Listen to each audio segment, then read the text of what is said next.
মাত্র 600 থেকে 650 টাকার মধ্যে হোম ডেকোরের আইটেম ও এত এত ধরনের চকলেট, সাথে বিভিন্ন ধরনের পেস্ট্রিজ, এছাড়াও কিন্তু রয়েছে সকল ধরনের নেলস আইটেম। অ্যান্ড 600 থেকে 700-800 টাকার মধ্যে অনেক অনেক অনেক ধরনের শাড়ির কালেকশন। এছাড়াও যদি আপনি এক পলকের জন্য চুড়ির জগতে চলে যেতে চান, আর সবশেষে আছে আমার আনাবিয়ার ডান্স। আর এই সবকিছু যদি একসাথে দেখতে চান, তাহলে কিন্তু আপনাকে যেতে হবে শরৎ উৎসবে। সো হ্যালো এভরিওয়ান, আসসালামু আলাইকুম। আমি সুমাইয়া দোলা আবারও চলে আসলাম নতুন একটি ভিডিও নিয়ে। বরিশালে কিন্তু শুরু হয়ে গেছে শরৎ উৎসব, অ্যান্ড এখানে গিয়ে যা যা দেখলাম আজকে শেয়ার করব আপনাদের সাথে। বরিশালের যতগুলো অনলাইন শপ আছে, এই অনলাইন শপগুলো থেকে লাইভ কেনাকাটা করতে চাইলে কিন্তু আপনাকে অবশ্যই শরৎ উৎসবে যেতে হবে।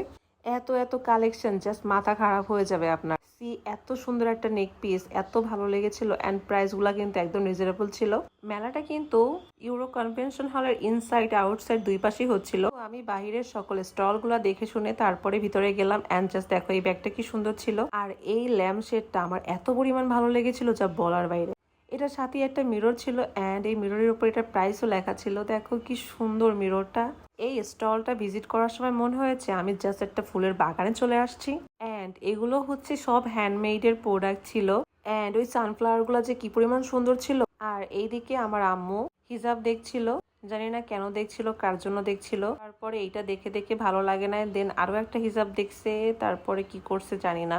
কিন্তু আমি এখানে এই সুন্দর সুন্দর চকারগুলো দেখছিলাম, এগুলো প্রায় আমি অনলাইনে দেখি, কিন্তু সামনাসামনি দেখে খুব ভালো লাগছিল অনলাইনের থেকে। তারপরে এই বিউটিফুল ড্রেসটা দেখছিলাম, বাট প্রাইস একটু বেশি লাগছিল, তাই দেখি নাই, নেই নাই। পরে দেখলাম যে এই পাশে একটা মিরর ছিল, আর মিরর দেখলেই তো আমাদের কাজ যেটা, সেটা হচ্ছে একটা মিরর একটা স্ন্যাপ নেওয়া। তারপর এটা দেখো, এগুলা কিন্তু হেয়ার বান, এগুলো মূলত চুলে সুন্দর করে খোপা করে দেন তার উপরে বসিয়ে দেয়। বাট আমার চুল অনেক বড়, আর হচ্ছে খোপাটা অনেক বড় আসে, তাই এগুলো লাগানো যায় না, কেমন জানি ভাল লাগে না লাগালেও, তাই নেই নেই। অ্যান্ড এই বোটা জাস্ট দেখো কি পরিমাণ সুন্দর, মানে জাস্ট ক্রাশ খেয়ে গেছি। দেন একটু ভিতরে ঢুকলাম কনভেনশন হলের, দেন এখানে দেখো একদম জোস জোস সব হচ্ছে বেডশিটের কালেকশন। এগুলোর প্রাইস কিন্তু লো থেকে হাই রেঞ্জের মধ্যেও আছে। অ্যান্ড এই পাশের স্টলে যে নেল গুলা দেখছি, ভাই রে ভাই, এত এত জোস। আর এগুলোর প্রাইস বলছিল 10টা নেল নাকি 130 টাকা এরকম বলছিল। আর আম্মু এই পাশে একটু ওয়ালেট দেখছিল। মানে এতগুলো স্টল দেখার পরে আমার কাছে কেন জানি এই স্টলটা খুবই ভালো লেগেছে, কারণ এই স্টলে ছিল অনেক অনেক ইউনিক কালেকশন। যেমন ধরো এই যে মাথার হেয়ার ব্যান্ডটা, এইটা যে কি পরিমাণ সুন্দর। এটার আমি কোন কালারটা নেব ফার্স্টে একটু কনফিউজ ছিলাম। দেন ফার্স্টে দেখেছিলাম রোজ পিঙ্ক কালারটা ভালো লাগছিল, তারপরে ব্লুটাও দেখলাম, শেষে মনে হলো যে না, প্রথমেটাই ভালো লাগছিল। দেন দেখো এই জিনিসটা যে কি পরিমাণ সুন্দর। 6 মান্থেও আমার বিচে যাওয়ার কোনো প্ল্যান নাই, নাহলে অবশ্যই আমি এটা নিতাম। আর সব থেকে মজার বিষয় হচ্ছে এখানে আমার ফ্রেন্ডও স্টল দিয়েছিল, অ্যান্ড ওর কাছে এত জোস জোস শাড়ির কালেকশন ছিল, জাস্ট ওয়াও। আম্মু আমার জন্য অনেকদিন ধরে লাল একটা শাড়ি খুঁজছিল, দেন আমার ফ্রেন্ড বললো যে এই শাড়িটা খুলে দেখতে পারো। তো ওর কাছে অনেক লাল শাড়ি খোঁজার পরে এই ইয়েলো শাড়িটা খুলছিল, বলছিল যে এটার মধ্যে হচ্ছে লাল লাল কিছু ছিল।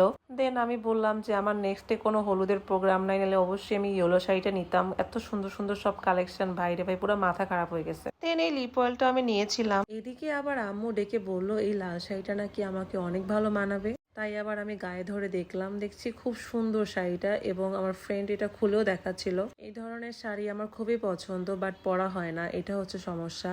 এই পাশে আবার দেখলাম আপনি ভাই একটা স্টল দিয়েছে, এত জোস জোস ড্রেসের কালেকশন ছিল, দেখে খুব ভালো লাগছিল। এই পাশটাতে এসে দেখলাম আবার একটা কুকারেজের শপও ছিল।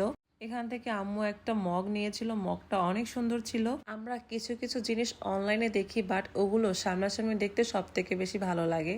এবং এই পাশে কিন্তু লাইভ ফুডের অপশনটাও ছিল, খাবার মেক করে দিচ্ছিল একদম গরম গরম। আর এই শপটাতে একটা ব্রেসলেট দেখেছিলাম, অনেক সুন্দর ছিল, বাট কেন জানি মনে হচ্ছিল দামটা একটু বেশি, তাই নেওয়া হয়নি। যে এই যে এইটা।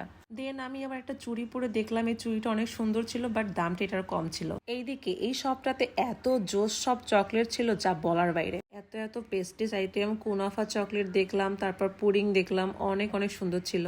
এটা দেখো, এটা একটা মেকআপ পাউচ ছিল, কি সুন্দর একটা থিম, একটা ওয়াটারমেলন থিমে ছিল, খুব ভালো লাগছিল। মাথায় যে এই ব্যান্ডটা পরছি না, এটা যে এত পরিমাণ সুন্দর, এত পরিমাণ ইউনিক ছিল, বাসায় এসে মনে হচ্ছিল যেটা কেন কিনলাম না, মানে খুবই খারাপ লাগছিল। পরে মনে হলো যে না, মেলা তো আরো 2 দিন আছে, সো কোনো সমস্যা নাই। বাইরে অনেক সুন্দর গান বাজছিল আর এই গানের তালে তালে আনাবিয়া ডান্স করছিল। বার যখনই ক্যামেরা অন করছিলাম ও তখনই ডান্স করা থামিয়ে দিচ্ছিল। দেখো পিছন থেকে একটু ভিডিও করছিলাম। আমাদের আনাবিয়া যখনই গান শোনে তখনই ও ডান্স করে। এই যে খুব ডান্স করতেছিল, যখনই ক্যামেরাটা অন করছি ডান্স করা একদম শেষ। আবার হঠাৎ করে ডান্স করে উঠছে, মানে নিজেকে কন্ট্রোল করতেও পারছিল না। তো আজকে মেলায় অনেক অনেক অনেক এনজয় করেছি। দেন এখন রাত 9টার বেশি বেজে গেছে, মেলা তো শেষ। So bye bye.